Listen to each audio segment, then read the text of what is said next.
ازيكم؟ كل سنة وانتم طيبين. يا رب عيد سعيد عليكم، يا رب تعرفوا تستمتعوا بأوقاتكم. واحنا بنعرف نعيد، احنا بنعرف نستفيد من العيد، بنعرف نكافئ نفسنا. هو ربنا ليه عمل لنا عيد؟ ليه بعد شهر رمضان الكريم في عيد؟ والعيد مش يوم، العيد 3 ايام. هل ده ليه معنى عندنا؟ طب معناه ايه؟ طب ليه ربنا قاصد يعمل لنا كده؟ ليه بعد كل حدث عظيم زي مثلا شهر رمضان الفضيل بيبقى فيه بعده عيد، زي مثلا الحج بيبقى فيه بعده عيد الأضحى؟ ليه؟ هل ده ليه معنى؟ هل ده ليه مدلول ان احنا نستفيد بيه في حياتنا؟ ده هيبقى موضوع الفيديو بتاع النهارده. ازاي نعيد او ازاي نكافئ نفسنا، وايه اهمية ان احنا نكافئ نفسنا، وهل ممكن ان احنا نكافئ نفسنا غلط؟ هل ممكن نكون بنكافئ نفسنا بس بطريقة غلط بتعمل نتيجة عكسية علينا؟ طيب، للإجابة على كل ده خلينا الأول كده ببساطة شديدة نقول إحنا ليه لازم نكافئ نفسنا. هنستمدها من ربنا سبحانه وتعالى لما عمل شهر رمضان 30 يوم صيام وعبادة وقيام ليل وتهجد وبذل المجهود في الطاعات. ربنا سبحانه وتعالى أمر إن يكون في عيد الفطر يكون 3 أيام، يبقى في نسبة وتناسب أول حاجة ما بين المجهود اللي اتعمل وما بين الأيام اللي المفروض إن أنا أكافئ بيها نفسي. يعني لما أقوم بمهمة أو أقوم بعمل أو يبقى ورايا أداء حاجة معينة أو يبقى فترة صعبة في حياتي أو ظروف معينة كانت ضغطاني، يبقى لازم بعدها في نسبة معينة من الأيام دي إن أنا أقضيها في مكافأة لنفسي، مكافأة إن أنا أخد فيها قسط من الراحة. طيب، هل في انواع من المكافآت او في انماط معينه او سلوكيات معينه من المكافآت؟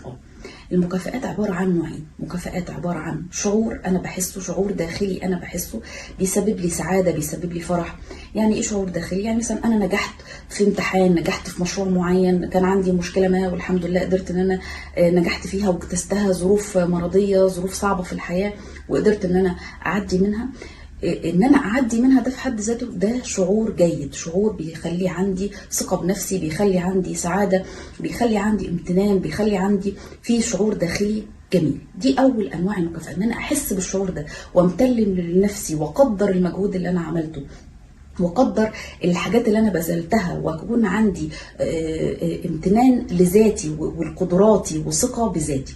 يبقى ده اول مكافأة ان انا لازم اديها لنفسي. ما اقولش الحمد لله انا نجحت واعدي الموضوع، لا، احس كده جوايا بامتنان للاشياء اللي انا عملتها وتقدير للموقف الصعب اللي انا كنت فيه، وان انا الحمد لله قدرت ان اجتازه. يبقى اول مكافأة اعملها مع نفسي هو الشعور بالامتنان لذاتي وللظروف وللاقدار اللي انا اتحطيت فيها وقدرت بفضل من ربنا ان انا اعديها. ولو في حد ساعدني في ان انا اعدي الظروف دي اشكره وامتن له، وجوايا ابقى ممتنه ان ربنا حط في حياتي اشخاص وناس قدروا يعاونوني ان انا اجتاز المهمه الصعبه اللي انا كنت فيها. يبقى ده اول مكافاه. يبقى دي المكافاه الداخليه. طيب، المكافاه الخارجيه او لو سميناها العيد او الاحتفال الخارجي. الاحتفال الخارجي بيتقسم ل3 انواع. اول نوع ان انا ابدا البي بعض الاحتياجات او الشعور او هنقول الاحتياجات اللي انا محتاجاها، الحاجات اللي انا محتاجاها. يعني مثلا انا محتاجه ان انا اتفسح، محتاجه ان انا اخرج، محتاجه ان انا اعمل شوبينج، محتاجه ان انا العب. كل ده كل الحاجات اللي انا بعملها دي ده نوع من انواع المكافآت. بس ابقى فاهم وانا بعمل ده ان مش هي دي بس المكافأة، لان ممكن وانا بعمل ده يبقى فيه ضغط برضو على نفسي. بمعنى ايه؟ يعني لو انا مثلا مريت بظروف صعبة جدا وقلت انا هكافئ نفسي بان انا مثلا اعمل شوبينج، طيب ما هو ده هيضغطني مثلا من الناحية المادية. طيب حتى لو مش هعمل شوبينج انا هكافئ نفسي بان انا مثلا هطلع رحلة، بس وانا بعمل الرحلة دي انا اللي بخطط للرحلة وبنظم للرحلة، فانا كده برضو ما خدتش راحة وما خدتش فترة استجمام. ودي النقطة التانية. النقطة التانية هي الراحة والاستجمام، ودي أهم مكافأة ويمكن أهمهم على الإطلاق. إن أنا أتخلى عن كل حاجة، إن أنا بعد المجهود الصعب اللي أنا عملته فترة كده أقعد وإن أنا أتأمل نفسي وإن أنا أقعد في هدوء. قدرت أقعد على البحر في هدوء بدون أي مخططات. لو أنا في حياتي العادية طول وقتي أو طبيعة شغلي أو طبيعة ظروف حياتي بخطط وبنظم وبدبر ومين قبل إيه ومواعيد اخد يوم او اخد الفتره اللي اقدر اخدها اجازه ان انا اتخلى عن ده تماما. اتخلى عن فكره ان انا بخطط وفكره ان انا بنظم وفكره ان انا برتب وفكره ان انا اللي شايل مسؤوليه التنظيم والترتيب والمواعيد وكل. اتخلى عن ده. اقول انا مثلا هطلع في رحله لو ليا ابناء، لا انتوا خططوا لنا الرحله دي، بحيث ان انا عايز يوم من ايام الرحله دي اقعد، لو متاح لي مثلا اقعد قدام بحر، لو متاح لي حتى اقعد قدام جنينه، لو متاح لي حتى اقعد كده ان انا ابص في السماء واتامل اي منظر طبيعي قدامه، بدون ما اكون انا المسؤول عن تخطيط اليوم ده. لان تخطيط اليوم ده او ترتيبه او هنعمل ايه وهنروح فين كل دي مهام وتكاليف انا بكلف بيها نفسي، وببقى برضو شايل ضغط وشايل مسؤوليه. لا، احنا محتاجين نعيش العيد الصحيح او المكافأة الصحيحة في الاستجمام والراحة، وان انا اتخلى عن المسؤوليات اللي انا بعملها في حياتي العادية، يوم اتخلى عنها. وفي نفس الوقت لو جينا نشوف ده، ان انا بدي فرصة لاولادي او بدي فرصة للناس اللي حواليا ان هم يبداوا ياخدوا الادوار دي. ولادي او الناس اللي حواليا يبداوا ياخدوا ادوار ان انا اللي بخطط وانا اللي برتب امتى. لو ما كنتش انا ادي لنفسي يوم او يومين او على حسب ما الظروف تتيح ليا ان انا اخد اجازة من ده، وابقى انا في موقع او في نقطة المتفرج والمشاهد، وان حد تاني بيتولى زمام التخطيط وزمام الترتيب بتاع اليوم ده.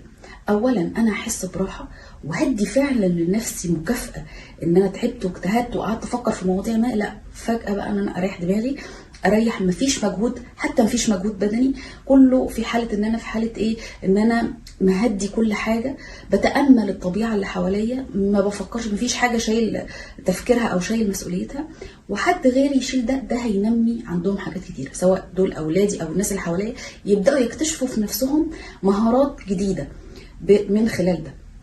الحاجة الثالثة في المكافآت الخارجية، ان انا بعمل مكافأة تسهل لي على حياتي. يعني مثلا عايزة اشتري مثلا جهاز معين، الجهاز ده هيساعدني في شغل البيت، عايزة اشتري مثلا حاجة معينة في شغلي هتسهل لي المهام اللي انا بقدر اعملها، ده برضو نوع من انواع المكافآت.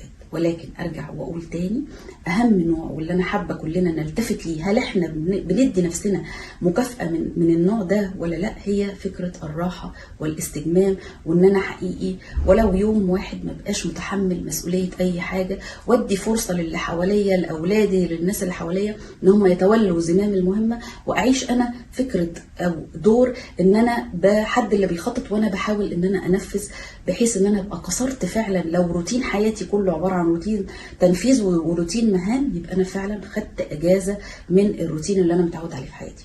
دي كانت اهم حاجه حابه اقول لكم، ان انتوا حاولوا تنفذوها في العيد، وحاولوا تقضوا ال3 ايام عيد فعلا ما يبقاش بعمل جوه الاجازه مهام اللي انا متاخره اصلا عليا. لا، ناخد فكره او نعتنق بقى فكره ان انا لما باخد اجازه فعلا، مش هعمل فيها الحاجات المتراكمه عليا. لا، الحاجات المتراكمه عليا لو انا اخدت اجازه صح، واخدت مثلا 3 ايام بتوع العيد فعلا اجازه صح، وقسمتهم ولبيت كل الاحتياجات وكل المكافآت اللي احنا قلنا عليها، ال3 انواع من المكافآت قدرت ان انا البيهم، هلاقي نفسي بعد العيد عندي الطاقه وعندي القدره وعندي فكر جديد. قدرت ان انا خلاص انا وقفت دماغي شويه عن التفكير، فهقدر اطلع بافكار جديده، ازاي انا الحاجات اللي كانت متراكمه عليا ازاي اقدر ان انا اعملها في الايام، هعرف انظم وقتي وارتب وقتي بحيث ان هو يسمح بكل ده. خدوا اجازه، وتعلموا تاخدوا اجازه، وتعلموا تاخدوا اجازه صح، وتعلموا تحتفلوا بالعيد صح. البي كل الاحتياجات اللي انا محتاجاها، ما اتغافلش عن احتياج في سبيل احتياج اخر. مش انا هقضي العيد كله مثلا خروجات وشوبينج، فين الراحه النفسيه، وفين الهدوء، وفين السكينه؟ التوازن في المكافاه النفس. عيدكم سعيد، ويا رب اشوفكم على خير. كانت معاكم لايف كوتش شيماء حزة. عيد سعيد عليكم يا رب.